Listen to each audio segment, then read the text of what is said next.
be present to the joy, to the miracles, to the power to choose.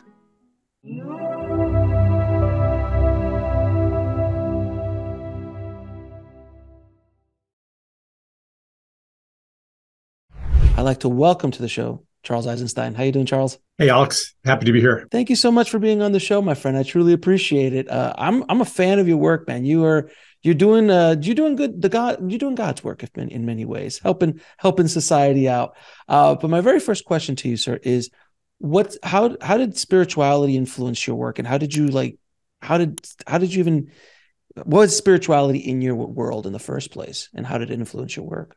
The word spirituality is really loaded, and a lot of people take it to mean something that's outside of the physical realm, outside of the scientific realm. But I see it more as that which the scientific and physical modes of sensing have not yet acknowledged. So it's not like some separate reality from scientific reality, but it's the things that we do not yet know how to measure, or maybe that cannot be measured. In fact, I think that's ultimately where I would define spirituality. It's everything that's qualitative and everything that escapes reduction. And so as far as like how my work and my life has been influenced by that, I guess it goes back, I at university, I studied mathematics and philosophy. I was pretty much, at least superficially, a firm believer in science and in the scientific project to encompass all knowledge within its domain. But I had a secret doubt, a dissatisfaction with that, which probably opened me to take seriously the experiences that I had following that showed me directly that there is a lot to reality that I had not learned in university, and that had been banished into unreality by the paradigms and belief systems that I had been indoctrinated into. So, so for me, like spirituality is, I guess, it's to acknowledge and investigate and explore those things that are beyond what our society holds as real. And secondly, the realization that these excluded areas of knowledge and being go all the way to the root of what it is to be human, what it is to exist in the world. They're not just like some curiosity out there, but they're core to who we are, and therefore to living a meaningful and happy life. Well, let me ask you then, why are people so afraid in today's, especially the Western society, are so afraid to even have open conversations about spirituality or these deeper mysteries that they, many times, you're right, look at oddities or phenomenon or things like that like, oh, well, that's just that. Or, oh, my grandmother saw grandpa die, met her at the bed. These kind of things that are kind of phenomenons. Why are they afraid to talk about it publicly more and more? And you're right, the word spirituality, I mean, you can't even say the word God. I mean, God is super loaded, unfortunately, and now we have to call it the universe or the source, which I don't care, whatever you want to call it. But I remember, even when I was growing up, the word God was used very free, but now it's a loaded word. So I agree with you on the spirituality, but what is that? What's your opinion on that? Some people are afraid to talk about it. Other people maybe talk about it too much. Agreed. I think the reasons are pretty obvious. Some of the reasons are obvious. You don't want people to think that you're weird. You don't want people to think you're impractical and unrealistic and maybe a little crazy, because in many societies, not just our own, excuse me, the very definition of insanity is to see and believe things that are not shared by everybody else. Right. Which could actually, in a more objective sense, mean that you're eminently sane for not participating in a collective delusion. But from the perspective of that society, you're mad. And no one wants to be seen as mad and be ostracized. And, historically, that could even be that you end up getting sacrificed by the mob. Yeah, burned at the stake. Yeah. So we have a very deep instinct not to violate the surrounding norms about what opinions it's okay to express, what you can believe, what experiences you can share. And so there's still some of that stigma around spiritual beliefs or spiritual experiences. And yeah, I think also there's an aspect of like this, it's not just, people don't only keep quiet about it and keep quiet about their anomalous experiences because they're afraid of what other people will think. It's also they're afraid of what they themselves will think. Right. It's uncomfortable to acknowledge a bigger reality than the one that is familiar and the one that is validated by the people around you. Because if you really take in, and I don't know what experiences you've had that you would qualify as spiritual or mystical. I've had a few, and many people have here actually, more than as you're saying, like a lot more have had them than are acknowledging it. But they're uncomfortable because if you really take that experience in and say, yes, that happened, then you have to admit that reality is a lot bigger than the one you've been operating in. And then your life doesn't make sense anymore. Right. If we're all connected, if I am more than just this body and this being, if I'm connected to everything and to every person, then my life doesn't make sense anymore to compete and to control and to withhold from others. And it turns life inside out and upside down anytime that you take in a data point, an experience that doesn't fit the existing story. I mean, and to go back to what we're saying in regards to the fear of the mob, I mean, the greatest fear we have from rankings that I've seen is like death is number 2, public speaking is number 1. And that concept of public speaking is to be ostracized by the audience, by the crowd, by the tribe, if you will. So there's a deep, deep-seated, feeling to belong because we needed to, in order to survive, we needed to be part of that tribe. But then the spirituality stuff and the phenomena we're talking about, you were saying that if you have any new data points, it just crushes the foundation. I've said this so many times on the show. It's like, if I was raised Catholic all my life and the concept of reincarnation gets introduced, if I take that data point and believe it, it destroys the foundation of what I've built my life upon. That's scary and it shakes the whole world up. So either 1, I accept it, 2, I ignore it, or 3, I fight against it, which is what so many of the main problems of life is today in our society, correct? You said one thing that I wanted to maybe expand on a little bit. Please. Compulsion to conform in our beliefs and perceptions is so powerful that people will literally deny what they actually saw with their own eyes, because it is this instinct that you're speaking of, to conform, to get along.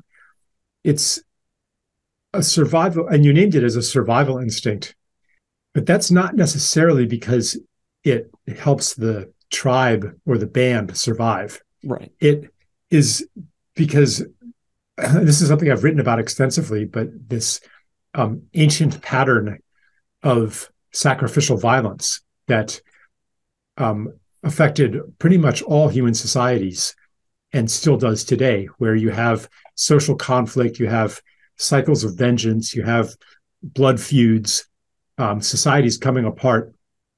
And the way that peace is found is that everybody turns on a victim, somebody or a subclass of victims who are dehumanized, ostracized, ritually murdered.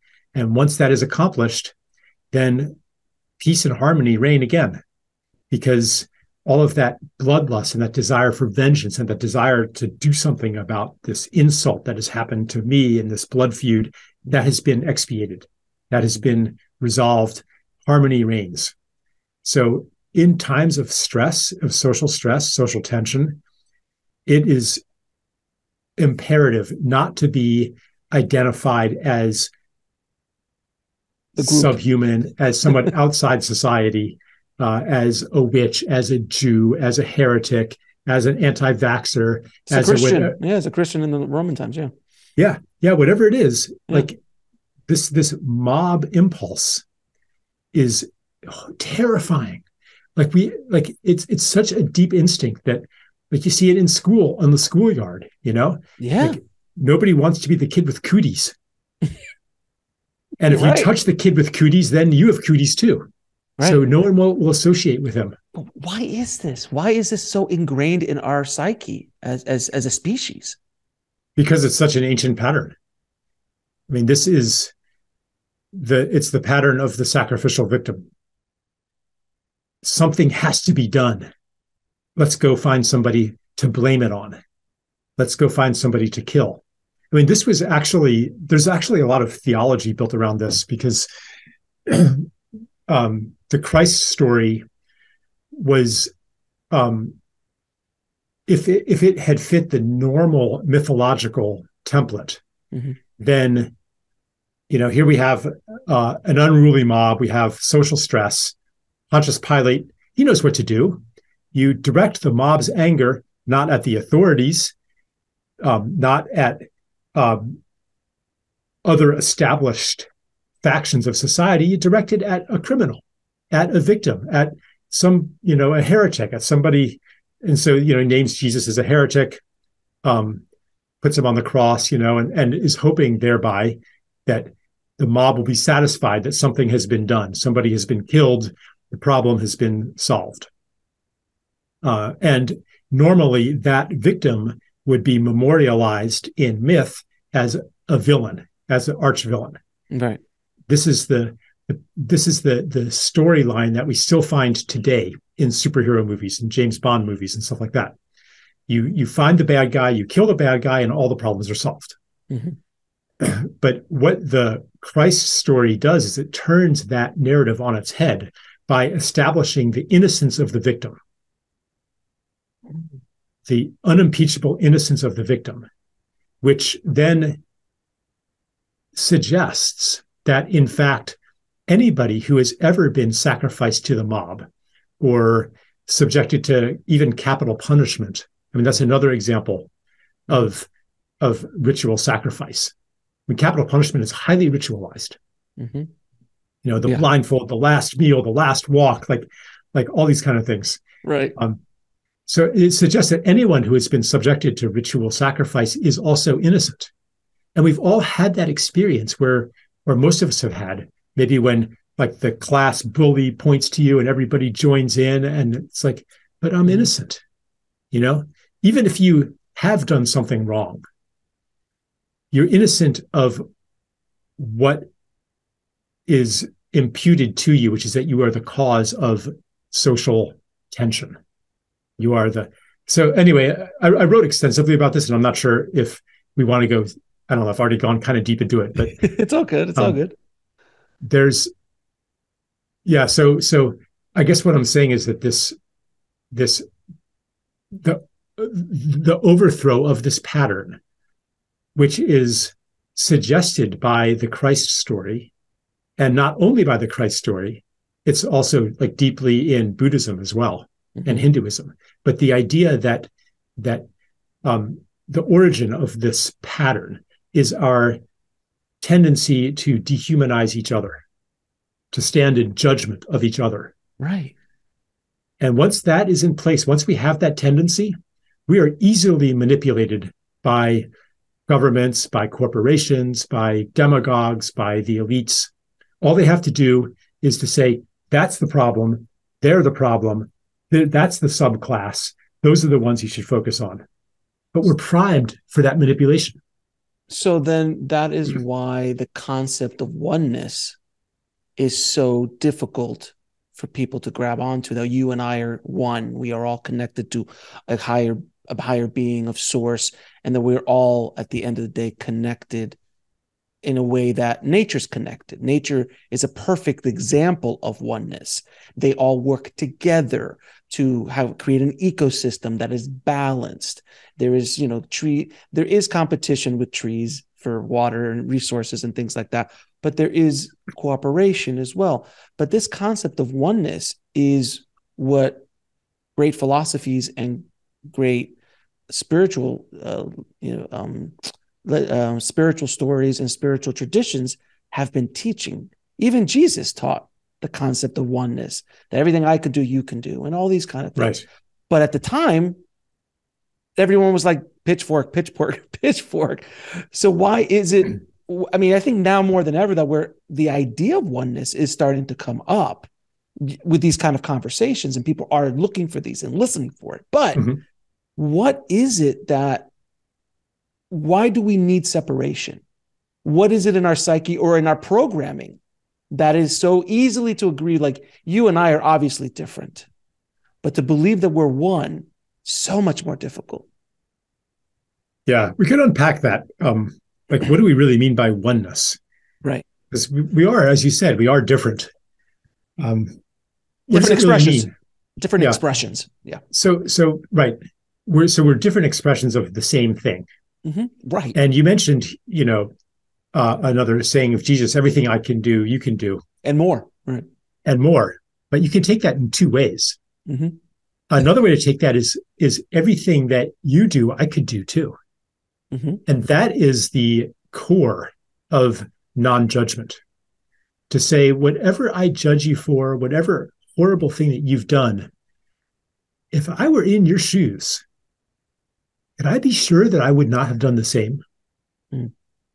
Like look at whatever public figure you despise the most, and you it's just shameful. How could he have done that? Like, I would never do that if I were him. Oh yeah, if you were subject to his entire childhood and his entire surroundings, can you really be so sure? Or are you just better? Just made of better stuff? The ego thinks so. So oneness says we're all made of the same stuff. We're all ultimately the same spirit made flesh. We're all emanations of the Creator. We are all, and in Buddhism, it's the concept of interbeing, that I am like a holographic mirror of all that is. I am the totality of my relationships. I am life. Who are you? What are you? You are life. You're doing what life does from this vantage point. That tree out there is doing what life does in its circumstances, but we're all life. And that, for me, that's where I take the idea of oneness. It's not so much that our differences aren't real. We're not obliterating difference here and the whole human drama, but we're understanding that we are coming from the same source and maybe destined to return to the same source. And that kind of leads to one answer, at least to the philosophical question you raised, like why are we in this separation? Why have we descended into this illusion of our separateness and generated all of these dramas and horrors? And it seems like we're lost in separation as a society. Like the human condition is incredibly degraded right now. And that degradation is mirrored by the degradation of nature. And it's a moral degradation. It's an economic degradation. I mean, the way it's a bodily degradation. Horrifying. Why? Why did we do this?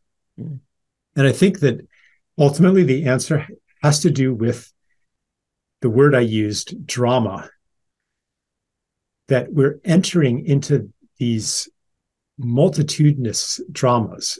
Every possible story you can imagine has happened on this earth. In order to experience that, in order for consciousness to know itself through these diverse situations and stories, so that eventually, as we come back together, we are enriched by the journey. And like God knows God through the fracturing of God's self into these trillions and trillions of pieces, and what's going to happen. And part of the story is that at a certain phase of it, it seems like we'll never get back to oneness. We'll never return to God. That dark night of the soul is a key part of the experience. And so, yeah, I'm getting really like theological here, but we could make it practical, but maybe I'll pass it back to you for the moment. Well, listen, I mean, the one thing you said before was about the conditioning. Like, you look at the most vile person that you despise publicly and what they're doing, and you're like, I would never do anything like that. But you are so right, based on that person's life conditions, how they came in, because I still believe we do all come in a pure state. Yet there is, and if you want to get a little bit more spiritual aspect, there are probably karmic things and other things that come in. I always, because I have kids, I go, oh, well, she was programmed like that at the factory. Like, I have no idea how that, we didn't teach her that. We didn't teach him that. Like, there is a programming that comes in, but that one of those programs isn't hate and isn't separation. That is taught. And that programming, as like Bruce Lipton says, the first 7 years is so crucial, because you pick up everything and you're pretty much programmed for life. You spend the first 7 years programming yourself, and then the rest of your life trying to deprogram yourself to go back to where you came from at the beginning. So I look at, when I see people who are doing things, and this is on a deeper spiritual level, things that I wouldn't agree upon. You know, someone cuts me off in traffic or something, like, what is happening to them? Or if they're yelling and screaming, or they're doing something, like, what is happening? What has happened to them to get to that point? You read the news, you see the news, and you see something vile. I'm like, what did it take for that human being to get to that point? They convinced themselves that that's what they needed to do at that moment in time. So I look at it a little bit differently in regards to the programming. And I think if most of us started to look at things a little bit more wider in awareness, I think things might start changing a little bit. Would you agree? Yeah. I mean, or another way to put it is that the way that our parents raised us, like their good or bad parenting, is only a very tiny part of the programming. Agreed. You know, like in utero and in childhood, we're absorbing the zeitgeist. We're absorbing the attitudes of the whole culture. We're absorbing the stories and mythologies that culture holds about what is real and what it is to be human. We are epigenetically like processing the trauma of past generations. We are repositories for all kinds of trauma and atrocities that happened all over the world that influence our incarnation. You could look at that through a past life lens, or simply like these events are in the field. And you could even say that on a soul level, we choose to be born into this difficulty, into this trauma, into this pain, in order that we may heal it. Right. So which is kind of contrary to the normal idea of karma, that people who have really shitty circumstances are being punished for past life malfeasance. But it's actually could be kind of the opposite, that people who are in really bad circumstances volunteered for a big mission to walk that journey and come back, or at least come partway back to source. Someone's like, oh, like someone has to volunteer to be that abused kid to, get cancer when you're 3 years old. Yeah. When the more I realize this on a deeper than intellectual level, the less of an effort it takes to stand in non-judgment. Well, let me ask you. I have a friend whose brother is just a real asshole, like violent, abusive, narcissistic, just like a real jerk, And my friend is very angry at his brother. But, when we explored, like, what is going on? I mean, his just like all this anger, but we explored, some of his early childhood memories when they were abused by their babysitter, and his little brother, 3 years old, like getting like taken into a room and Lord knows what was done to him, And then it's like, wow, you really can't blame the poor guy for what he became when, I mean, a 3-year-old, Sure, and then being told, if you tell your parents, I'll kill your parents. A 3-year-old is going to believe that. The trauma. Sure. Yeah. The anger. So like, and then you want to shift the anger to that babysitter who abused him. But what's that guy's story? Turns out that like 2 of his brothers committed suicide. I mean, who knows? Like his father was an alcoholic. I mean, who knows? So do you blame the father? And it just keeps going. And it keeps going. And eventually you run out of people to blame, or blame no longer becomes the best strategy to try to change this. Because really that's what we want. It might feel gratifying to punish the wicked. But I like to ask,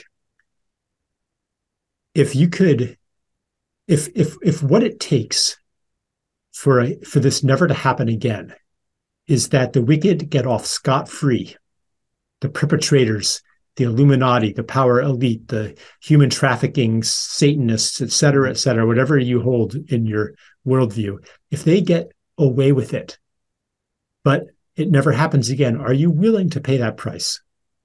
Are you willing to pay the price if you're never vindicated, of you're never celebrated as having been right all along? Are you willing to pay that price? What are you willing to lay on the altar of healing?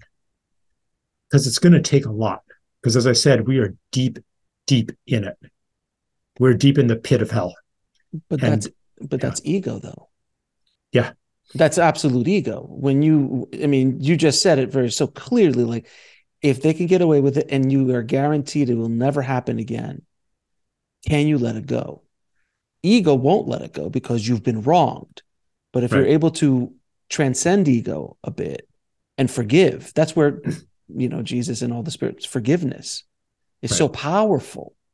Empathy, forgiveness, these much more powerful than vengeance, because it's a lot harder to forgive than it is to get revenge and vengeance on someone, because it feels good for the moment. And that's the thing. It's an instant moment, but afterwards, then you probably feel guilty about the vengeance, or you have to deal with that weight. Where in forgiveness, it's harder, but then you're good. It's kind of like a cleansing almost. Do you agree? Yeah. And when you get vengeance, I mean, this is what we talked about at the beginning, the origin of this social pattern. Like somebody gets vengeance and they feel good, and everyone connected with them thinks that was great, but then the guy that he killed in vengeance, what do his brothers think, and his children, and his wife, and her brother-in-law, and like they want to get vengeance back, and they do, and then they feel good, and it goes back and forth. Right. Or you could forgive and stop, and it stops. And what does it take to forgive? And this is the link back to non-judgment, which comes from understanding what it's like to be somebody else. And when you hear that story, like this guy was abused too. He was once upon a time a cute little sweetums, an innocent baby. He wasn't born bad. Right. And then he went through this, that, and the other thing. And he became, like, once you know the full story, it's not actually hard to forgive. It's actually almost unstoppable. If you have to make an effort to forgive, usually that means that you're missing some information. It's very true. It's very true, because you're right. Every monster that's ever walked the planet came in as an innocent baby. Throughout history, any atrocities that were done throughout history. And then at this point, people talk about psychopaths and so forth, and there's exceptions to that. But I think, to account for that, we can take it to the level of karma and epigenetics. And but yeah, as a general rule, They're babies. Yeah. Yeah. They're just, I mean, when they first come out, they generally aren't psychopaths at 1 month old, generally speaking. Something might occur in their systems, in their brains, in the programming, but generally speaking. And if you could understand that, it starts to clarify things a little bit.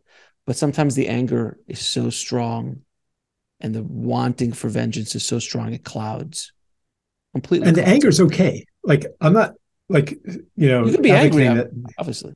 Yeah. But what happens, like, anger is a powerful energy for transformation.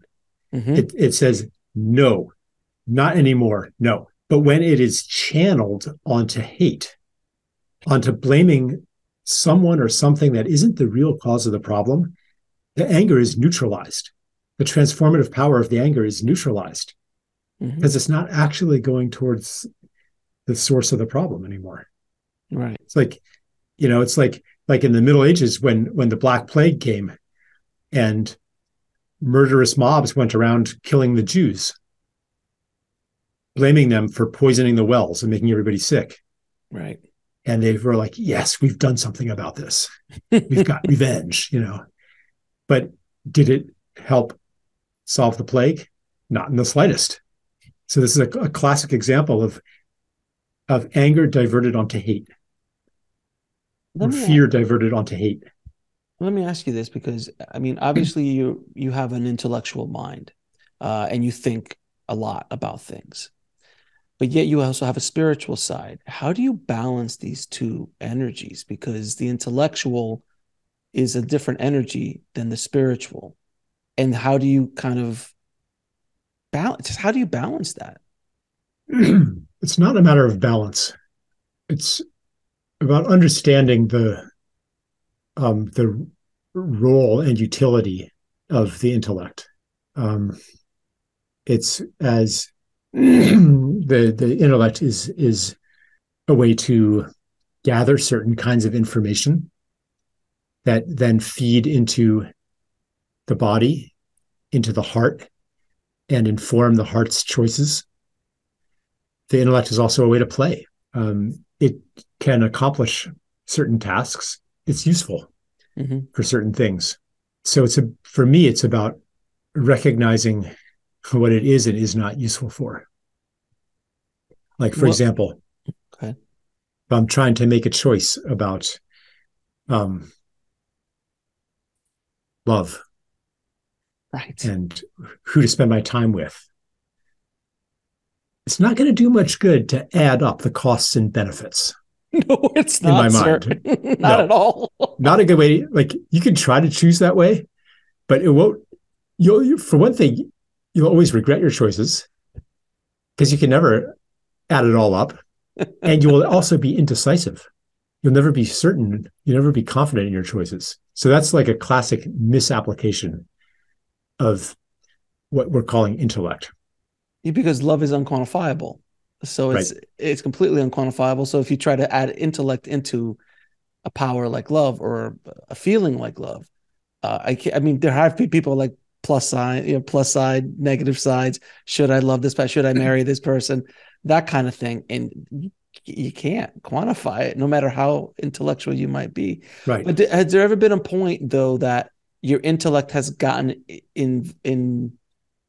has become a hindrance in your spiritual understanding? Because some of the concepts in spirituality do not jive with intellectual reasoning, materialism versus quantum physics, if you will, those kind of things. Like they're two very separate things, but you seem to balance them, and you seem to work. I said that you use the word balance, but you seem to play with them equally.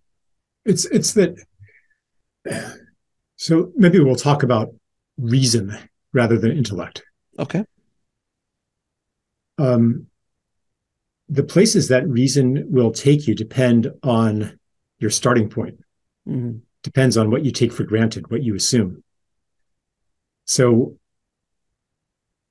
a lot of what we know through our spiritual faculties does seem to contradict what reason tells us. But that's because reason is based on the idea of a separate self in an objective universe. in which change happens when a force is exerted on a mass. So it seems irrational to expect synchronicities to happen when you let go of control. That seems irrational. It seems irrational to expect that a change will happen in a distant part of the world because of your personal choices have any effect on what happens globally. Right. But that's because of the foundational assumptions of our reason, which are separation. So suppose you say you have different assumptions. For example, you have the assumption of interbeing, that I'm intimately connected to all that is. Therefore, anything that happens within will be mirrored by something that happens without. Therefore, the intelligence of myself is mirrored by the intelligence of the world and of all things. So, of course, there's going to be synchronicities when I'm not imposing my own order on the external world. So this is like a different foundation of reasoning. Mm-hmm. It could be as simple as I'm not separate. We're not separate from nature. Therefore, the well-being of the soil will be our own well-being. Right. And I don't know how, maybe I don't know the chemistry or the biology, but as a basic principle of interbeing, what I do unto thee, I do unto myself. And that's actually the esoteric interpretation of the golden rule. Right. It's not a rule. Do unto others as you would have them do unto you. It is, as you do unto others, so you are doing to yourself. So if we take those as foundational assumptions, then reason will be aligned with spiritual understanding. It will not be in conflict with it. But it all depends on the foundation that you're talking about. So like indigenous people, like you were saying, have a much more connected to nature. And they look at Western society with oddity. Like I forgot who I was interviewing someone, or I read it somewhere, I saw it somewhere, where there was a story of somebody who came in to a tribe in Africa and said, "Oh my God, you're doing such amazing work here. You should come back to America with me. We can start something together." And he's like, "America? You mean where people jump off of buildings because they can't deal with life? No, thank you." Like it was so far beyond their concept of their foundational understanding of life. They're like, no. I don't need more. I don't need more separation. I'm happy where we are. So it's this is such a deep well of a conversation. We can go in so many different directions. Well, you were saying something earlier I wanted to touch upon, that God or source, we are expressions of it. Everything's expressions of source, whether it's the trees, the ants, the soil, all of it. I came up with this hypothesis that we are God's algorithm, each one of us, in a sense that there is a predictable path, but at any moment it has free will and it can jump left or right. And it's exploring and learning and growing. I'd love to hear your thoughts on that. Yeah, I think there's an important insight in there. Because on the one hand, we can say, if I were in those circumstances, I probably would have done the same. Mm-hmm. But that kind of gets deterministic. Like, what about choice? Mm-hmm. So I go actually to the example of quantum mechanics and the single slit experiment. Sure. Where you're shooting a beam of whatever, electrons or photons through an aperture, and you can predict probabilistically what the distribution will be, where the diffraction will show up on the detector screen. So there'll be, the highest density in the center, and then there'll be like this bullseye pattern, right? So in a way, it's predictable. However, from the perspective of each individual photon, it's totally unpredictable. I mean, you can predict it probabilistically. It's more likely to be in this area, and the chance of it being out here is, 1,000th%, and the chance of it being way over there is 1 in a quadrillion. Right. Like, you can say that, but each one behaves, well, quantum mechanics, they call it random or acausal. Mm-hmm. But another way to say it is that each one chooses where it will go. Mm-hmm. So we could look at ourselves as the same way. We are these souls that are propelled through the aperture of our circumstances, which makes it very likely that, you are an abused child, you grow up to be an abuser yourself. Like, that's the likely path. Place where you will land. Yeah. But you're not determined by that. You have choice. And what then are the conditions by which you will choose something else? And this gets into experiments with psi phenomena, where human beings can actually influence the so-called randomness of quantum random events. Mm-hmm. So there's an aspect of consciousness that, when awakened and applied, can alter the probability of, and I'm just kind of drawing a metaphor here, alter the probability of where you as a soul will end up, even subject to all of the constraints of your aperture, subject to all of the influences of your conditions that you're born into. You're not compelled by those. You're not determined by those. Mm-hmm. So looking at it, like, if you want to take like a political or social lens, I think that this understanding provides a way to unify the like left-wing idea that the fate of people who are born into poverty and oppression is solely due to the system. Mm-hmm. And it kind of takes away their agency, mm-hmm. and disempowers them and makes them like these objects of charity. Mm-hmm. And then the right-wing view is like, no, they could choose something else. Mm-hmm. Don't take away their agency, don't take away their choice, don't make it easy for them just to receive handouts, right? Mm-hmm. And both of them are missing the other piece of the picture. Like, yeah, like, we should definitely change the system, because the likelihood and the majority that go through this horrific aperture of poverty and addiction and so forth, they're going to end up in a very bad place. So yeah, we do have to look at the system. We can't just say, oh, it's their own choice. But we also have to embrace and acknowledge and recognize that each one of these people is capable of choice, is an agent of divine volition, mm-hmm. and to not reduce them to their circumstances. Well, I mean, and you were so right, because if there are people who are born into abusive families, and one path is, well, if I was abused, I'm going to probably abuse when I get older. Or the other path is like, I was abused, I will never allow anyone else to get abused. Two very different paths that happen all the time by choice. Now, what skews them in which direction could be that programming in the factory, could be a kind word, could be a book, could be a movie, could be a story, could be another friend. There's so many things that could skew one way or the other. But there is choice.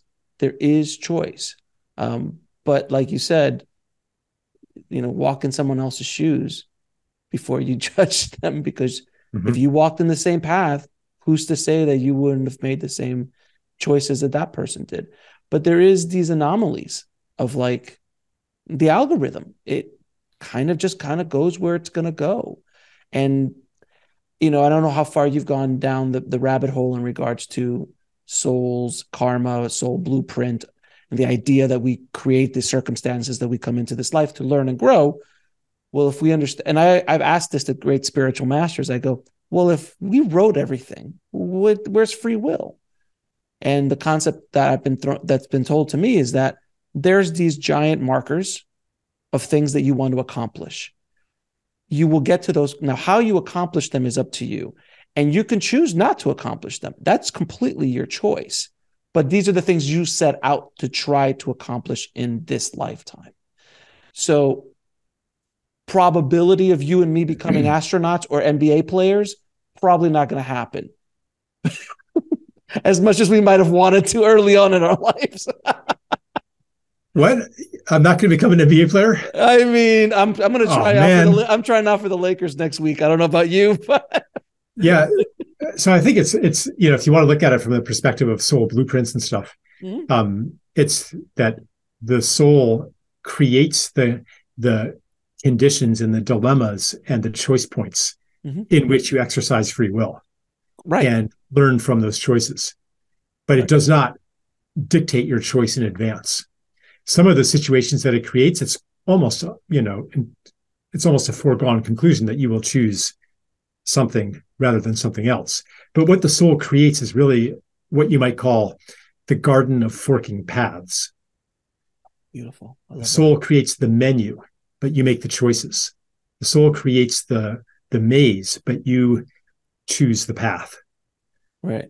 Yeah. But it does lean, like you said, there are certain sets of circumstances that is a foregone conclusion that you're like, it's 99% that he or she's going to walk this way.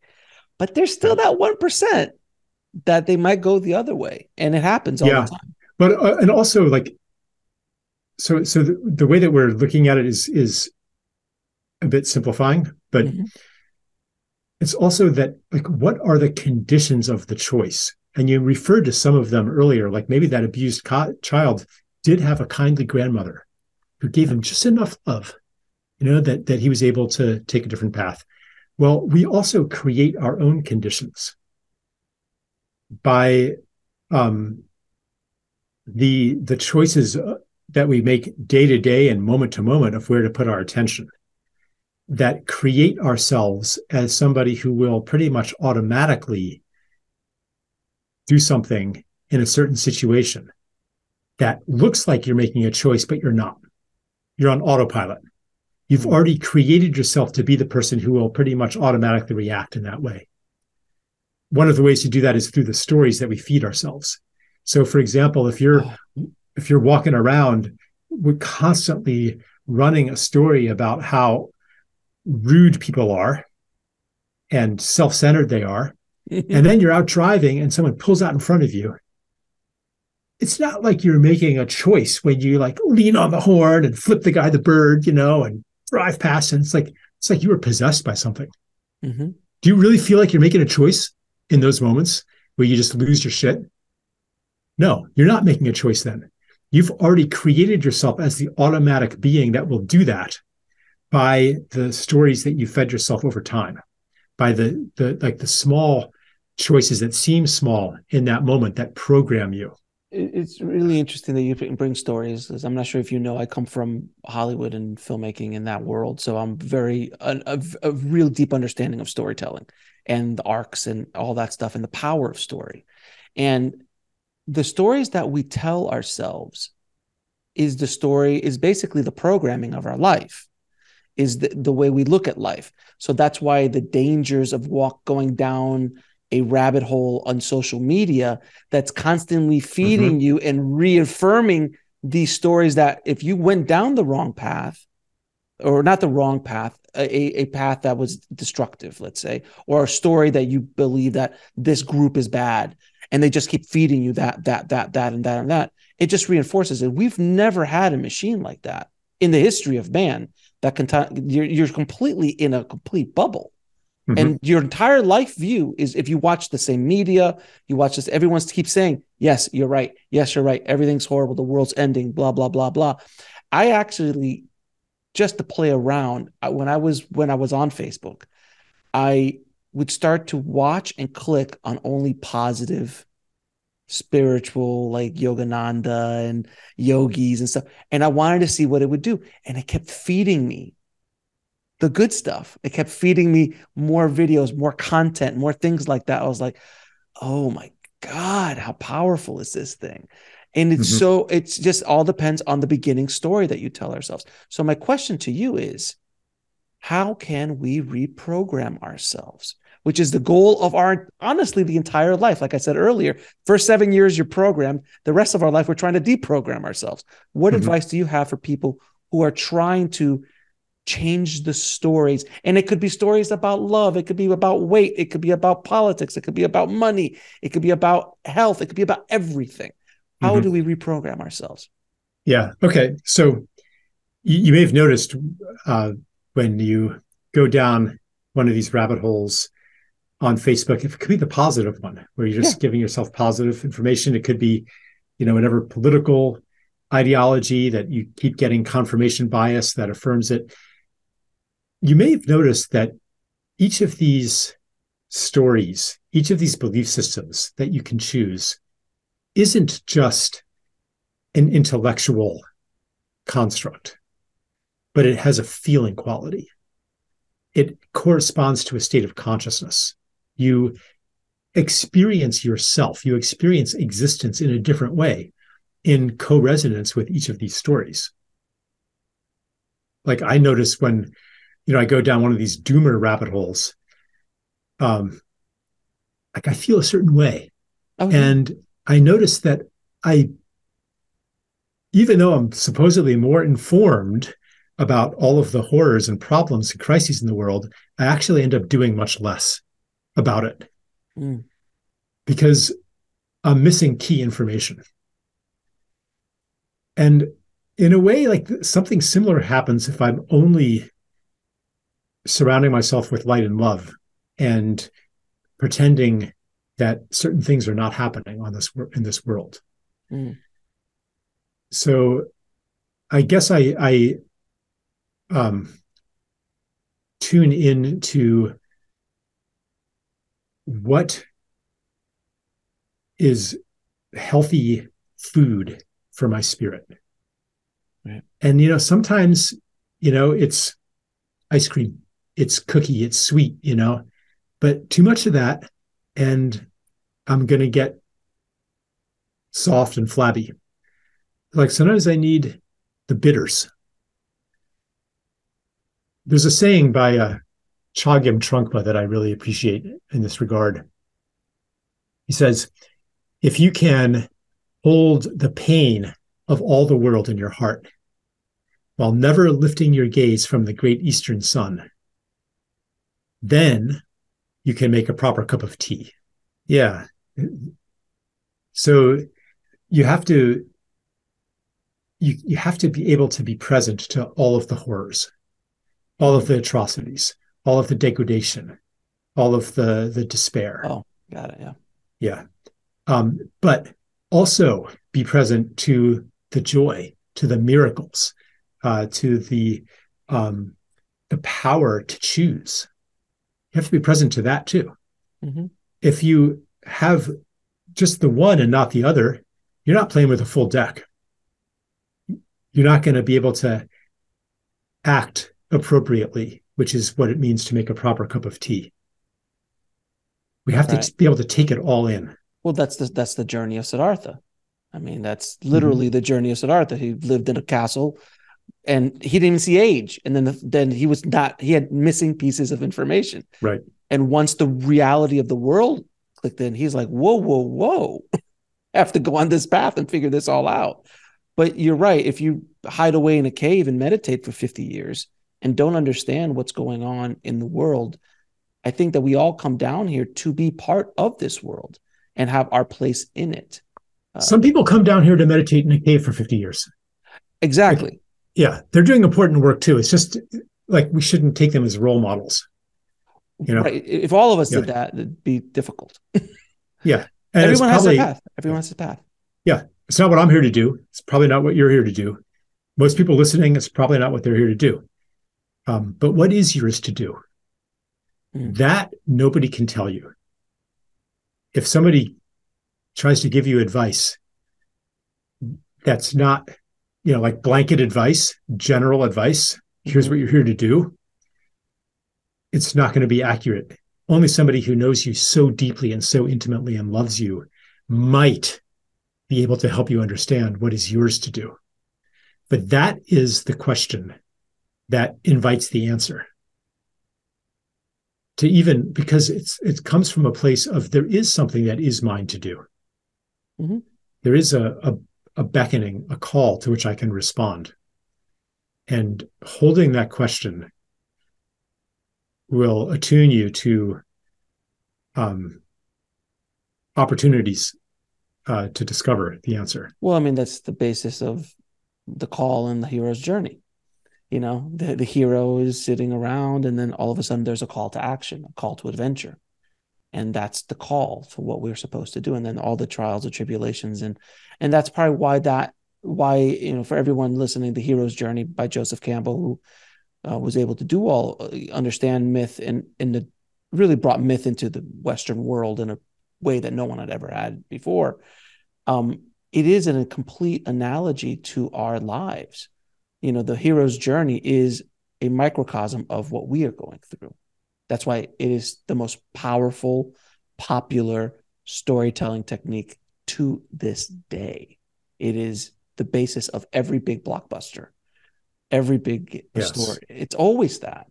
So, although I think that there are other many storylines that are maybe becoming even more important today. More important, yes. Popular, and there's a reason why they're popular, because they've been going around since Hamlet. They've been going around since, you know, the Epic of Gilgamesh. I mean, this concept. But yes, I agree with you. There are other storylines that should be more important than just the hero's journey. What is one of those storylines, if you don't mind me asking? I'd love to hear your thoughts on that. I guess it would be the stories that define other archetypes. They're kind of hard to access. But I guess there's the story of the hero's return. Like, what does a hero do after Princess Leia pins the medal on his chest? Like, now what? Right. But, you know, the hero is a boy archetype. It's the culminating boy archetype. And we need man archetypes. Mm-hmm. So I think that ultimately we'll discover plot lines that are built around man archetypes and woman archetypes that are mature, which may not even be a journey. You know, like, why is it always a journey? Well, you know, what's interesting is I actually had the opportunity to speak to a story analyst who developed the feminine hero's journey. And it blew my mind, because it's always the male, you know, and male's hero's journey has a lot of guy stuff that we have to work out. But I never thought about the feminine hero's journey. And she is going through so many different similar in the heroes, but the things that are happening to the heroine is so much different. And it's mind blowing. It was just like, oh my God.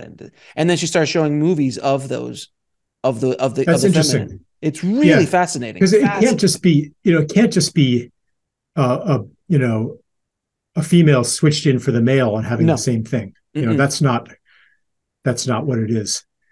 No, there's things that women, again, speaking as a male, but women have a much different journey than males do in society in general, and all of the things that they went through. And I wish I could remember them off the top of my head, but there were so many key points that were, again, lining up with the male hero's journey, but how the feminine translated that is into their own internal journey and evolution was fascinating, really fascinating. I kind of make me want to go back and look at some of Grimm's fairy tales and some of the mythological literature of the West and see, because there are some female main characters in those, and a lot of times there's an overlay of patriarchal values, but there's still underneath that you can sometimes perceive a much older story. So that'd be an interesting inquiry.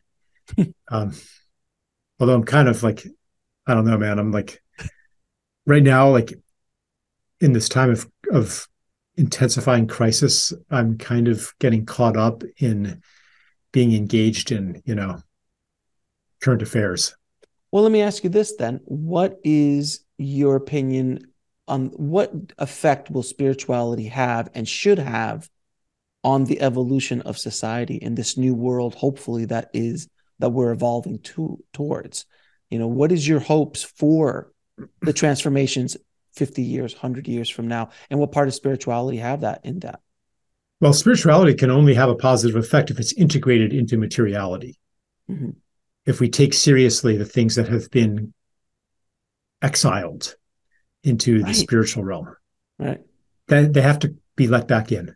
Otherwise, there's no chance for this planet to even make it. If we limit ourselves in our practicality to those things that the old story of separation validates as real, we will never change anything. We will be overcome by the powers arrayed against change. We have to access the possibilities that have been relegated to the spiritual realm. Technologies like the art of being at exactly the right place at the right time and meeting just the right person that you can't force to happen. How many times did that happen to you in your life? That all of a sudden the right person at the right time opened up the right door and your entire life changed that you couldn't have controlled. Right. Yeah. Imagine if we're able to wield that power in our efforts to, reverse ecological degeneration or social degeneration or nuclear war. We need those kinds of abilities. And the things that like we see all the time in the, alternative health field.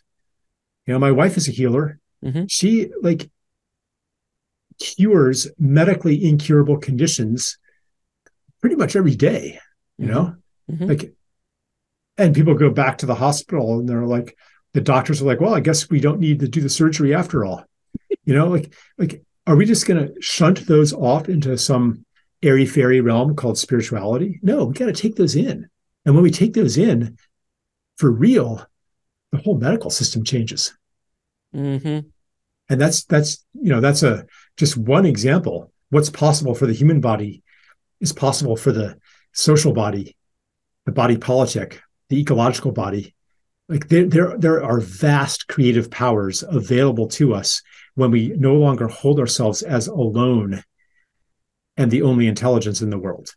When we're able to ally with the intelligence of the body, with the intelligence of the soil, with the intelligence of nature, the intelligence of the oversouls of the animals, the intelligence of the whales, the intelligence of the cosmos, of the stars, of the sun. We are not alone here. Of the ancestors, there are we can call them spirits if you want, but they're real. And when we shift into the worldview that holds them as real, they become real. And have you read Malidoma Some's book of Water and Spirit? You mean I'm not sure if is not the one where they put energy towards water and the water crystals? Not that one, right? No. Malidoma Some. He just passed away, actually. He's a Daguerre man from Burkina Faso. And this book of Water and Spirit chronicles his initiation into manhood. Interesting. And, the things that are part of that initiation, even the ones where he's permitted to talk about them, they're very far outside the bounds of scientific reality. Yet, unless he's making it all up, which would be a story that you could occupy to protect your worldview, and you will never be able to prove or disprove it. But unless he's making it up, he's pointing us toward vastly expanded creative powers, vastly expanded power to change the world. We are not like these helpless, minuscule individuals facing vast forces and nothing I do will ever be enough. We are powerful. But the narrative that you just said prior to saying the word powerful is the narrative that we were programmed with. And that's that we are just one of billions and we have no real power and blah, blah, blah.